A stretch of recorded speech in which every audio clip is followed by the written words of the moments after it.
जा रही है। आशुतोष, आशुतोष आपसे मैं ये पूछूंगा, क्या ये विपक्षी दल बाकी जो खुद पीएम पद का सपना देखते हैं या एम्बिशन पालते हैं, क्या ये स्वीकार करेंगे नीतीश कुमार को 24 के लिए? देखिए, एक चीज इस बात को पहले बात समझ लेना चाहिए कि अभी 2024 की लड़ाई बहुत दूर की लड़ाई है और ये एज्यूम कर लेना कि नीतीश कुमार विपक्ष की तरफ से प्रधानमंत्री पद के उम्मीदवार होंगे, ये बहुत जल्दबाजी होगी।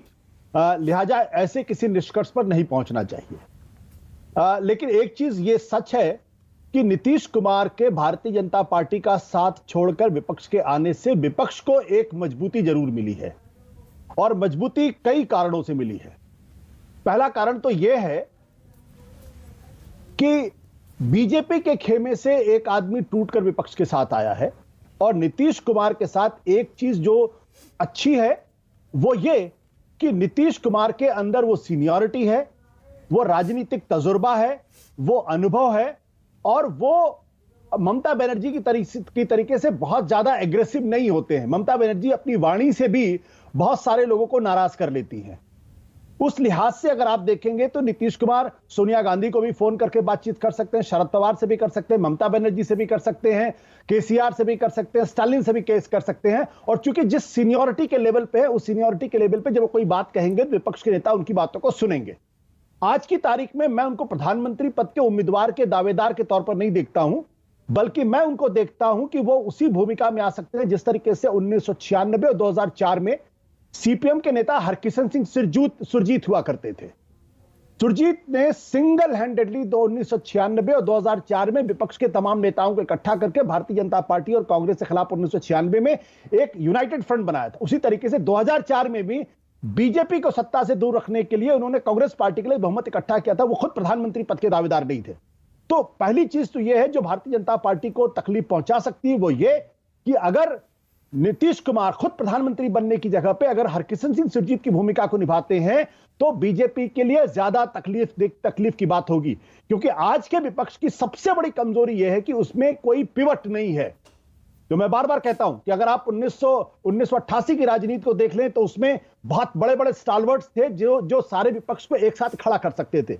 अगर 1975 की बात करें तो जेपी थे, 1967 की बात करें तो राम मनोहर लोहिया थे, या 1989 की बात करें तो बीपी सिंह थे। तो ये कमी थी। इस कमी को अगर नीतीश कुमार भरने में कामयाब होते हैं तो जरूर विपक्ष के लिए दिक्कत की बात होगी। जहां तक अभी मैं बातचीत सुन रहा था, मुझे लगता है कि भारतीय जनता पार्टी को इस बारे में जरूर सोचना चाहिए कि जो नीतीश कुमार 1996 से लेकर 2013 तक अटल बिहारी लाल कृष्ण आडवाणी के समय में बीजेपी का साथ नहीं छोड़ते हैं 2002 के दंगों के बावजूद, वो नीतीश कुमार 2013 के बाद से 2 बार क्यों बीजेपी का साथ छोड़ते हैं? आज की तारीख में बीजेपी के साथ कोई भी सहयोगी दल नहीं है।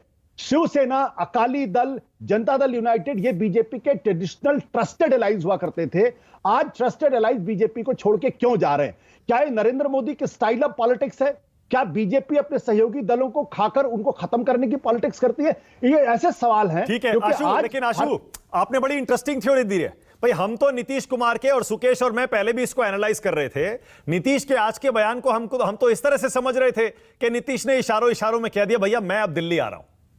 वो आप जो कह रहे हैं कि वो शायद विपक्ष को इकट्ठा करेंगे, हमें यह समझ में आ रहा है उनके बयान से कि वो खुद पीएम का चेहरा बनना चाहेंगे। देखिए, नीतीश कुमार को मैं जितना समझता हूं, जितना जानता हूं, वो कभी भी अपनी दावेदारी पेश नहीं करेंगे, कभी भी दावेदारी पेश नहीं।